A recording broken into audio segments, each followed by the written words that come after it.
وحده والظاهر فلا شيء فوقه والباطن فلا شيء دونه. الحمد لله الذي نور قلوبنا بنور ولایة المعصومين عليهم السلام. الصلاة والسلام على الشمس الضحى بدر الدجى صدر العلا نور الهدى كافٍ الورى مصباح الظلم جميل الشيم شفيع الأمم صاحب الجود والكرم. حبیبنا و حبیب الہ العالمین ابو القاسم محمد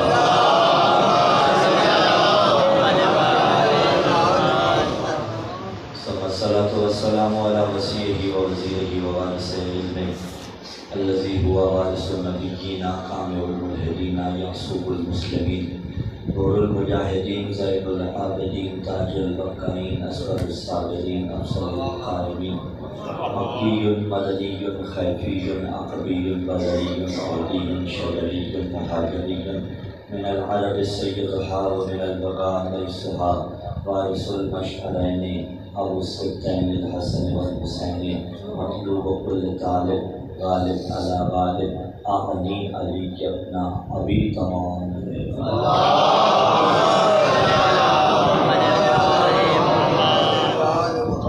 ولعنة الله على جميع أعدائهم. أما بعد قال الله تعالى في كتاب الله الناطق والقرآن الصادق والنور الساطع. بسم الله الرحمن الرحيم وما خلقت الجن والإنس إلا ليعبدون. السلام على الحسين وعلى علي بن الحسين وعلى أولاد الحسين وعلى أصحاب الحسين. جو انسان کو مقروض سمجھتا ہے آل محمد علیہ السلام کے احسانات کا عادتاً نہیں باتتاً زحمتاً نہیں رحمتاً والخلوص صلوات کی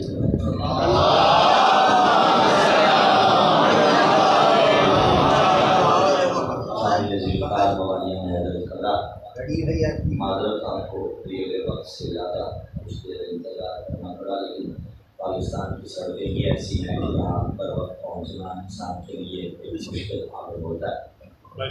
روز جمعہ ہے اور اسی کی مناسبت سے ایک روایت آپ تک پہنچا کے علماء کرام موجود ہیں ان کی اجازت کے ساتھ آپ تک پہنچا کے سلسلہ گفتگو کا آغاز فرماتے ہیں. امام صادق علیہ السلام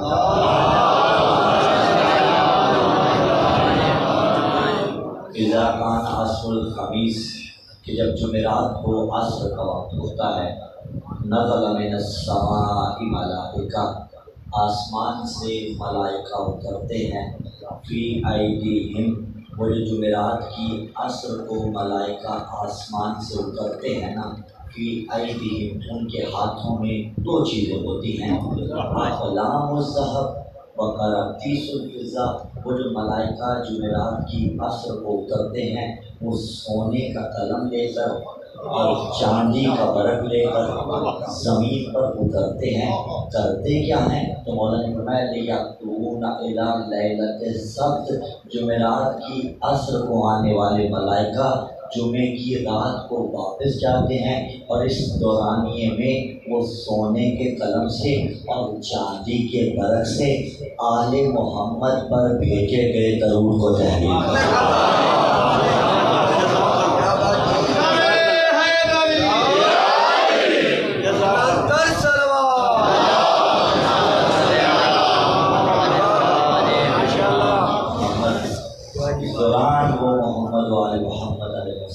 پر بھیجے گئے درود کو تحریر کرتے ہیں. انتہائی قابل احترام ہے ہمارے واسطے بڑے بھائی کی حیثیت رکھتے ہیں. آپ کے اطلاع کے لیے الحمدللہ بہترین مبلغ اللہ محمد حسین اصغر صاحب کے حکم کی تعمیل کرتے ہوئے اور اپنا فریضہ سمجھتے ہوئے حاضر خدمت ہیں. لسان قدرت لباس اعجاز میں ہوتا رہی ہے کیونکہ میری سے تقریب بھی ہے بچے بھی سارے ثواب کے واسطے خدا اس کے والد کو صبر جمیل عطا فرمائے. اس کے علاوہ بھی جو مومنین و مومنات اس جہان پانی سے عزت فرمائے حسین کی ضرورت کا صدقہ خدا ان کے درجات عالی فرمائے. پروردگار عالم نے ارشاد فرمایا وما خلقت الجن والانس الا ليعبدون. آیا مجیدہ کو اگر ہم پہلے گرامر کے اعتبار سے دیکھ لیں ظاہر بات ہے جب کلام عربی ہے تو اس کو گرامر کے اعتبار سے دیکھنا پڑے گا تو بڑی اہمیت کے حامل حروف اس میں آ رہے ہیں. ایک ابتدا میں جو ماں آیا اور ایک بیچ میں جا کے جو اللہ ہے۔ ترجمہ میں نے جنہوں اس کو خلق کیا مگر اس واسطے کہ وہ میری عبادت ہے، ٹھیک ہے، مگر اس واسطے خلق کیا۔ مائے نافیہ کہتے ہیں، یعنی وہ نفی کے لیے آتا ہے، اللہ آتا ہے استثناء کے لیے۔ اگر آئے مجیدہ کے وقت پہلے ٹکڑے کو ہم لیں ما خلقت الجن والانس، مائے نافیہ، اگر پہلے ٹکڑے کو لیں تو ترجمہ اس کا یہ بنتا ہے کہ میں نے جنوں اس کو خلق نہیں کیا۔ دیکھ رہے ہیں آپ قرآن کا مزاج کہ اگر ایک حرف کو بھی چھوڑ دیا معنی بدل جائے گا۔ ما خلقت الجن والانس، میں نے جنوں اس کو خلق نہیں کیا۔ لیکن جب مائے نافیہ کے بعد الا آ جائے نا تو پہلے جس چیز کی نفی کی گئی ہوتی ہے اسے اس بات میں تبدیل کر دیا جاتا ہے۔ یعنی آپ نے سب نے میٹرک میں ریاضی کے وہ قوانین پڑھے ہوں گے کہ جہاں نفی پلس میں تبدیل ہو جاتا ہے، منفی اس بات میں تبدیل ہوتا ہے، یعنی مائنس پلس ہو جاتا ہے۔ ما خلقت الجن والانس، میں نے جنوں اس کو خلق نہیں کیا۔ جب آیا الا جس کی نفی تھی وہ ثابت ہو گیا، یعنی اس کا مطلب یہ ہے کہ میں نے جنوں انس کو خلق کیا۔ ما خلقت الجن والانس، میں نے جنوں انس کو خلق کیا۔ لیکن آپ جابدون کو بعد میں کھولیں گے۔ اچھا وہ ویسے بھی کہہ سکتا تھا نا کہ خلقت الجن والانس، جب متکلم مقام بیان میں ہوتا ہے، میں کلام کروں نا آپ کے سامنے، میں متکلم ہوں، میں مقام بیان میں میں جو چاہوں کلام کروں پہ الحمدللہ بتوفیق الہی، الفاظ میرے ہاتھ میں ہیں یا نہیں، اختیار میں ہیں یا نہیں؟ قبلہ ہم سے پہلے خطاب فرما رہے تھے، الفاظ ان کے اختیار میں تھے یا نہیں؟ جو چاہے کلام کریں۔ لیکن جب ہم جیسا بشر کلام کر رہا ہوتا ہے نا، ایک امکان ہوتا ہے، وہ امکان کیا ہوتا ہے؟ سبقت لسانی۔ ممکن ہے کہیں تیر کہنا ہو نیزہ کہہ دیں، نیزہ کہنا ہو تیر کہہ دیں، ٹھیک ہے، مثلا کربلا کہنا ہو نجف کہہ دیں، نجف کہنا ہو کربلا کہہ دیں، لیکن کلام کرنے والا اس جانب متوجہ ہو جاتا ہے۔ میں تعریف معصوم بتاؤں آپ کو، معصوم کسے کہا جاتا ہے؟ زمانہ کہتا ہے خدا نہ خواستہ ہم جیسے نہیں، ہم جیسا جب بشر کلام کرتا ہے تو سبقت لسانی کی زد میں ہوتا ہے، اور جب معصوم کلام کرتے ہیں تو معصوم اسے کہا جاتا ہے جو سبقت لسانی بھی نہیں کرتا، جس کی زبان مبارک سے نکلنے والے الفاظ وہی ہوتے ہیں جو مطلوب و مقصود ہوتے ہیں۔ جب شان معصوم یہ ہے تو کلام الہی کی شان کیا ہوگی؟ جسے کہا جاتا ہے فرد محال نہیں، سب محال ہے، ٹھیک ہے۔ وہ چاہتا تو کہہ سکتا تھا، سادی سی بات بھی کرتا کہ میں نے جنہوں اس کو خلق کیا، ماں کے بعد اللہ کیوں لگایا؟ تو علماء کرام موجود ہے کہ جو ماں کے بعد اللہ آتا ہے نا، یہ فائدہ دیتا ہے حسر کا۔ حسر کسے کہا جاتا ہے؟ میں سمجھاتا ہوں بہت آسان کر کے، ابھی تک کی بات الحمدللہ آسان ہے۔ ماں کے بعد جہاں اللہ آئے حسر کا فائدہ دیتا ہے۔ حسر کہتے ہیں دائرہ کھینچ دینے کو۔ حسر کبھی حصی ہوتا ہے، کبھی غیر حصی ہوتا ہے۔ حصی جسے آپ محسوس کر سکتے، غیر حصی جسے آپ محسوس نہیں کر سکتے۔ خداوند متعال ان بچوں کے والدین کو سلامت رکھے جو موجود ہیں۔ مثال دیتا ہوں، بابا نے بیٹے سے کہا بیٹے رات کے 10 بجے کے بعد گھر سے باہر تو نے نہیں جانا، ٹھیک ہے، 10 بجے کے بعد گھر سے باہر نہیں جانا، اور باپ کی اطاعت واجب ہے، ٹھیک ہے۔ خداوند تعالیٰ نے اپنی اطاعت کے بعد والدین کے ساتھ احسان کا حکم دیا نا، لیکن پھر یہاں پہ معیار آتا ہے۔ دیکھیے اتنی نازک منزل ہے۔ مثلا شریعت نے کہا کہ ایک شخص نے مستحبی روزہ رکھنا تھا، ماں کو تکلیف ہوتی ہے کہ یہ مستحب روزہ رکھے گا، مجھے تکلیف ہوتی ہے، ماں سمجھتی ہے کہ یہ نہ رکھے، شریعت کہتی ہے چھوڑ دے روزہ، مستحبی روزہ البتہ، ٹھیک ہے، مستحبی روزہ چھوڑ دے کیونکہ تیری ماں کو تکلیف ہو رہی ہے۔ اس کے نتیجے میں اللہ تجھے روزے کا ثواب بھی عطا کرے گا، اللہ تجھے اطاعت ماں کا ثواب بھی عطا کرے گا۔ لیکن اگر ماں گئی 4 بجے نماز فجر کا وقت ہے، میرا چاند اٹھے گا مسئلہ ہوگا، نہ اٹھ میرا چاند سویا رہے، پھر کیا کریں؟ علی سے پوچھ لیتے ہیں۔ مولا نے فرمایا لا طاعت لمخلوق فی معصیت الخالق، کہ جہاں اللہ کی معصیت ہوتی ہو وہاں کسی بندے کو راضی کرنا جائز نہیں۔ کیا بات ہے، جواب ہے نہیں، ان کی اطاعت واجب نہیں، اللہ کی اطاعت مقدم ہے۔ تو اب باپ کا حکم ماننا بچے کے لیے تھا واجب۔ بابا نے کہا بیٹے 5 بجے کے بعد مثلا 10 بجے کے بعد گھر سے باہر نہ جانا، تالا نہیں لگایا، بھروسہ کیا۔ ہمیں ایک جملہ کہوں، جب والدین بچوں پر بھروسہ کریں تو پھر بچوں کا فرض بنتا ہے کہ ان کے بھروسوں کو قائم رکھیں۔ لیکن لوگ لواب روایت کہی ہے کہ جو آپ پہ حسن ظن رکھے اس کے حسن ظن کو ثابت کر کے دکھائیے، تالا نہیں لگائیں۔ باپ کا کہنا حسر کھینچنا تھا، اس نے قید لگا دی کہ 10 بجے کے بعد گھر سے باہر نہیں جانا۔ ایک مرتبہ زبان سے کہا اور ساتھ میں گھر کے مین دروازے کو لگایا تالا، تاکہ یہ استاد جی رات کو 10 بجے کے بعد باہر نہ جائیں۔ چابی رکھی اپنے پاس۔ اب یہ بھی حسر ہے، ٹھیک ہے، ملاؤ توفیق اجباری سے کہا جاتا ہے، جبرن ہی صحیح لیکن رکا تو صحیح۔ یہاں پہ بھی باہر نہیں گیا، وہاں بھی باہر نہیں گیا، یہاں کھینچا حسر، وہاں بھی کھینچا حسر۔ وہاں تھا غیر حصی جسے آپ محسوس نہیں کر سکتے، یہاں تھا حصی جسے آپ محسوس کر سکتے۔ اچھا کبھی حسر کوئی ایسے کھینچے نا جو متعلقہ ادارے ہوں تو غیر متعلقہ افراد کی ضرورت نہیں ہوتی آگے جائیں۔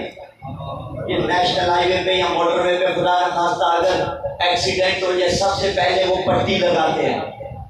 نیشنل ہائی وے والے آ کے موٹر وے پولیس والے، جس کے اوپر انگریزی میں لکھا ہوتا ہے ڈو ناٹ کراس، اس کا مطلب ہوتا ہے اسے پھلان کے آگے نہ آنا، اور اگر کوئی چلا جائے تو وہ کہتے ہیں پیچھے، تیری حدود وہاں تک ہے۔ بھائی کسی ہوٹل کا کھانا غیر معیاری ہو تو فوڈ اتھارٹی والے آ کے کیا کرتے ہیں، سیل کر دیتے ہیں، نہیں کر دیتے کہ بھائی غیر معیاری کھانا تھا۔ اچھا وہ جو تالا وہ لگاتے ہیں، وہ تالا عام بندہ نہیں کھول سکتا۔ دعائیں چاہیں آپ سے، اگر کوئی کن فیکون کا مالک ہو، اگر کوئی اعلیٰ کل شیء قدیر ہو تو اس کے سامنے تو کوئی تالا نہیں ہوتا۔ اب 13 رجب کو کعبہ میں تالا لگا ہوا تھا، وہ چاہتا تو تالا ٹوٹ بھی سکتا تھا لیکن تالا نہیں ٹوٹا، دیوار میں درار پڑی۔ شاید مصلحت کا تقاضا یہ تھا کہ جب تک کعبہ کی درار رہے گی زمانے کو علی کی ولایت یاد رہے گی۔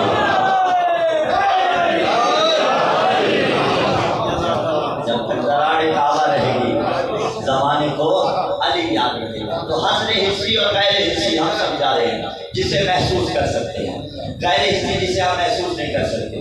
آپ کی کھیتی باڑی کے قوانین سے آپ واقف ہیں، ایک انسان کی فصل ختم ہوتی ہو وہ وہاں پہ کیا کرتا ہے، کوئی چیز کاٹ دیتا ہے کہ اس سے آگے کسی اور کی حدود نہیں ہے، ٹھیک ہے۔ اگر کوئی اس چیز کو اکھاڑے اور حسر کی خلاف ورزی کرے تو وہ مجرم ہوتا ہے۔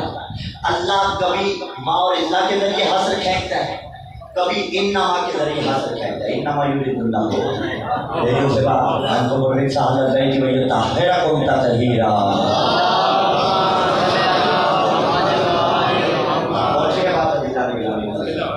کبھی ما اور اللہ کے ذریعے حسر کھینچتا ہے۔ حسر یعنی دائرہ لگا دینا۔ اب اس نے یہاں حسر کھینچا کہ میں خالق ہوں، بس میں خالق ہوں، اور اگر کوئی باپ کی نافرمان برداری کرے 10 بجے کے بعد باہر جائے، ایسے ممکن ہے باپ کے اٹھنے سے پہلے واپس آ جائے، اسے پتہ بھی نہ چلے۔ باپ کو تو پتہ نہیں چلے گا لیکن جب پتہ چلا مجرم کہلائے گا۔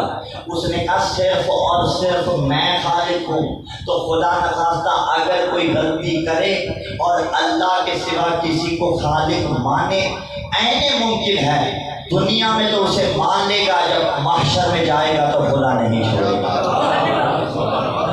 پھر عدالت خدا میں اس کا حساب ہوگا کہ میں نے جنوں اس کو کر دیا۔ اچھا جنات بھی مکلف، انسان بھی مکلف، یعنی جس پر اللہ رب العزت نے ذمہ داری کوئی نہ کوئی ڈالی ہوتی ہے، اور یہ 2 برابر 2 4 کے جیسی بات ہے۔ اللہ خود آیا تھا بتانے، خود تو نہیں آیا بتانے، کسی کو بھیجا اپنا نمائندہ، اپنا خلیفہ، اپنا جانشین، آئمہ، انبیاء، رسل بنا کے۔ وہاں پہ فکر یہ ہے اب بندوں نے ان کے ذریعے اس تک پہنچنا ہے یا نہیں پہنچنا، ان کے ذریعے پہنچنا ہے۔ تو 2 ہی صورتیں ہیں، یا تو اپنے جیسے کو مانیں گے اور اس کے پیچھے چل کے اس تک پہنچیں گے، یا اپنے سے بالا تر کو مانیں گے۔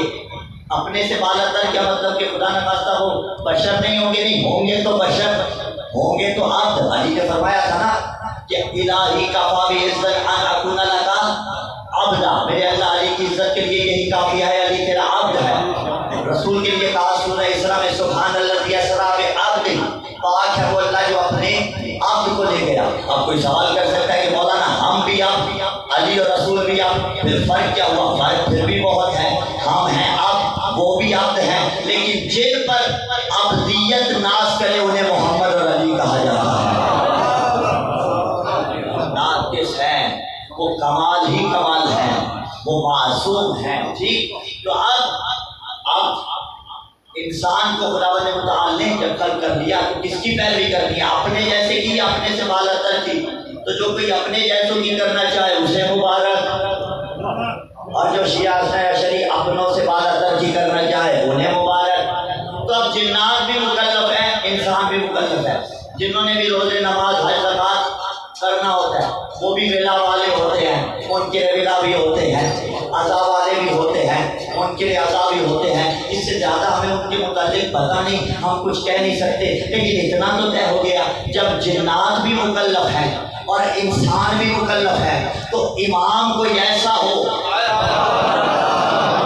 جو جنوں کا بھی امام ہو، انسانوں کا بھی امام ہو۔ اگر کوئی آپ کو ملے تو لے آئیے گا، اگر نہ ملے تو ہماری بس میں آئیے گا، ہم دکھائیں گے۔ اور ہم نے نہیں کہا، امام شافعی نے کہا۔ برادران اہل سنت کے 4 معتبر ائمہ میں سے ایک امام شافعی نے کہا علی الحب جنہ قسیم النار والجنہ وسیع المصطفیٰ حقا، کہا علی الحب جنہ، علی کی محبت ڈھال ہے، وسیع المصطفیٰ حقا، محمد کے وسیع جانشین برحق خلیفہ ہے، امام الانس والجنہ۔ بھائی شافعی نے کہا علی الحب جنہ قسیم النار والجنہ وسیع المصطفیٰ حقا، امام الانس والجنہ۔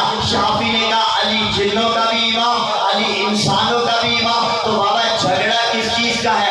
جسے آپ کا امام بھی اپنا امام مانے اسے شیعوں کا پہلا امام علی کہا جاتا ہے۔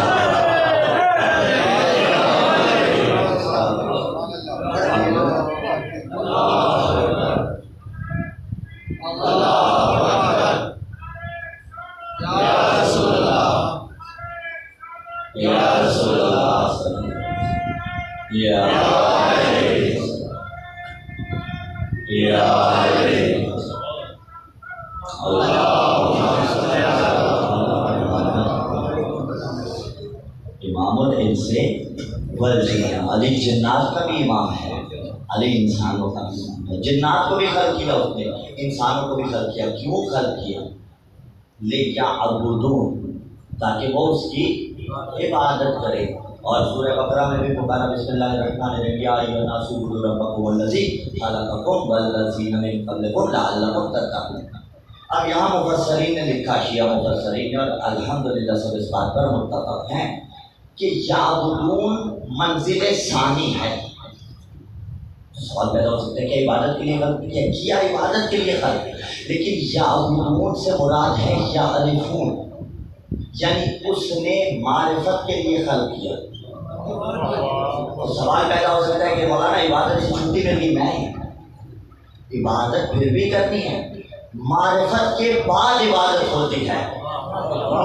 پہلے معرفت ہوگی تو عبادت ہوگی نا، ٹھیک ہے؟ بدون معرفت تو عبادت، اگر کوئی نماز بھی پڑھے تو جسم کو تھکا دینے کے مترادف ہے۔ اب مفسرین نے یہاں پہ لکھا کہ یعبدون سے مراد یعرفون ہے، یعنی معرفت کے لیے اس سے خلق کیا۔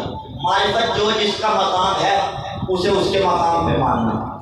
کوئی مثلاً MNA کسی کا کام کر دے اور خدا کرے کر دے، کسی غریب کا بھلا کر دے اور خدا کرے کر دے، وہ اس کے دروازے پہ جائے، MNA کے دروازے پہ، اور جا کے کہے خدا تجھے لیبر کونسلر بنائے، وہ کہے گا بیٹھو دفعہ ہو جائے سے اگلی مرتبہ میرے پاس نہ آنا۔ کیوں؟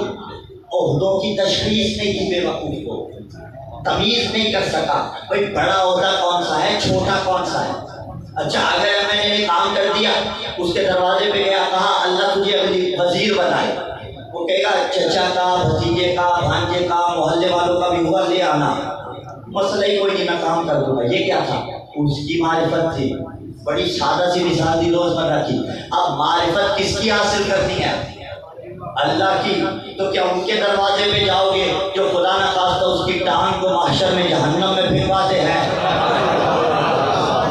آپ کتابیں اٹھائیے دیکھیے کہاں کہاں یہ جسارت کی گئی۔ ہاں کس کے دروازے پہ آئیں گے؟ علی کے دروازے پہ آئیں گے۔ اٹھائیے نہج البلاغہ، علی بیان فرماتے ہیں، علی سے پوچھیے جب انہوں نے اس کی بات کی، انہوں نے اس کی توصیف کی، تو ان کے دروازے پہ ہی آنا پڑے گا نا۔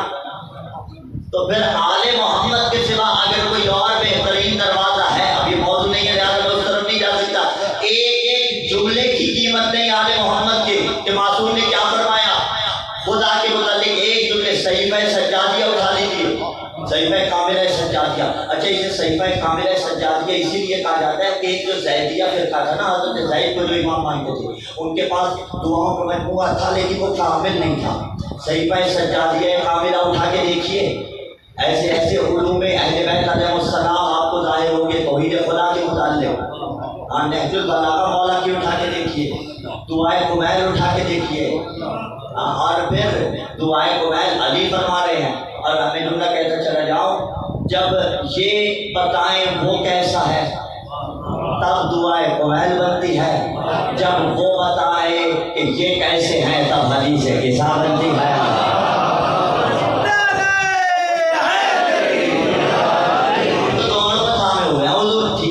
پڑھیے دعائے قبیل، مولا نے کیسے تعارف خدا کروایا۔ تو اب تعارف خدا اگر سیکھنا ہے تو ان کے ذریعے سے، وما خلقت الجن والانس الا لیعبدون، معرفت کے واسطے خلق کیا۔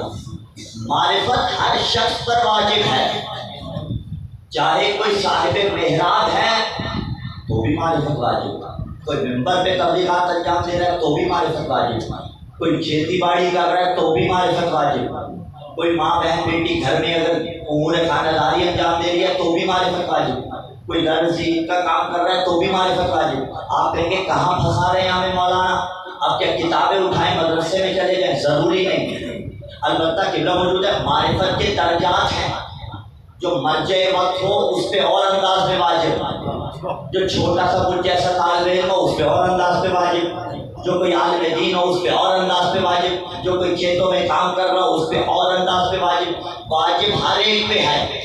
اور تاریخ اٹھا کے دیکھ لیجئے، جب کبھی کسی نے کسی بڑھیا سے پوچھا تھا اللہ ہے، اس نے کہا ہے، اس نے کہا دلیل کیا ہے تیرے پاس؟ وہ چرخہ چلا رہی تھی، اس نے کہا جب میرا یہ چرخہ کسی چلانے والے کے بغیر نہیں چلتا، اتنی بڑی کائنات کسی چلانے والے کے بغیر کیسے چل سکتی ہے؟ یہ معرفت ہے۔ اگر انسان کھیتوں میں کام کر رہا ہو تو سوچے کہ میں تو اسے ایک بیج دیتا ہوں، زمین مجھے کیا بنا کے دے دیتی ہے، یہی معرفت ہے۔ زمین پہ چل رہے ہوں تو سوچئے اگر اتنی سخت بنا دیتا کہ کھولتے نہ کھلتی، مردے کہاں لے کے جاتے، یہی معرفت ہے۔ اگر اتنی نرم بنا دیتا کہ پیر رکھتے تو دھر جاتی، کہاں جاتے، یہی معرفت ہے۔ جو جس کا مقام ہے اسے اس کے مقام پہ ماننا۔ اور یہ بھی حقیقت ہے، جب اگر بات ہو رہی ہے معرفت اولا کس کی ہے؟ خداوند متعال کی، یعنی توحید۔ اس کی مثال آیت اللہ ناصر مکارم شیرازی نے کیا خوبصورت دی۔ انہوں نے کہا توحید فطری ہے، اور فطرت جس میں نہ کوئی سنی ہوتا ہے، نہ کوئی شیعہ ہوتا ہے، نہ کوئی دیوبند ہوتا ہے، نہ کوئی مالکی ہوتا ہے، نہ کوئی حنفی ہوتا ہے، فطرت میں سب یکساں ہوتے ہیں۔ فطرت ویسے ہی ہے جیسے کوئی آٹا گوندے اور آٹے میں نمک ملایا جاتا ہے نا، اس کے بعد تشخیص نہیں ہو سکتی کہ آٹے کے کس حصے میں نمک ہے، ٹھیک ہے؟ فطرت ایسے ہی ہے۔ اب فطری طور پر توحید کا پودا انسان کے قلب میں لگا ہوا ہے۔ تو سوال یہ ہے کہ انبیاء پھر کیا کرنے آتے تھے؟ انبیاء یہ بتانے نہیں آتے تھے کہ اللہ ہے، ذمہ داری کے ساتھ سبقت لسانی نہیں کی۔ انبیاء یہ بتانے نہیں آتے تھے کہ اللہ ہے، بلکہ یہ بتانے آتے تھے اللہ کون ہے، کیونکہ فطری طور پر انسان چاہتا ہے کہ کوئی خدا ہو۔ اسی لیے تو کسی نے سورج کو خدا مانا، کسی نے جانور کو خدا مانا، کسی نے انسان کو خدا مانا، اور یہ کمال میرے اور آپ کے مولا کا ہی ہے کہ بندوں نے سورج کو خدا مانا، علی نے سورج کو بھی پلٹایا، کسی نے جانور کو خدا مانا، علی نے اصغر کو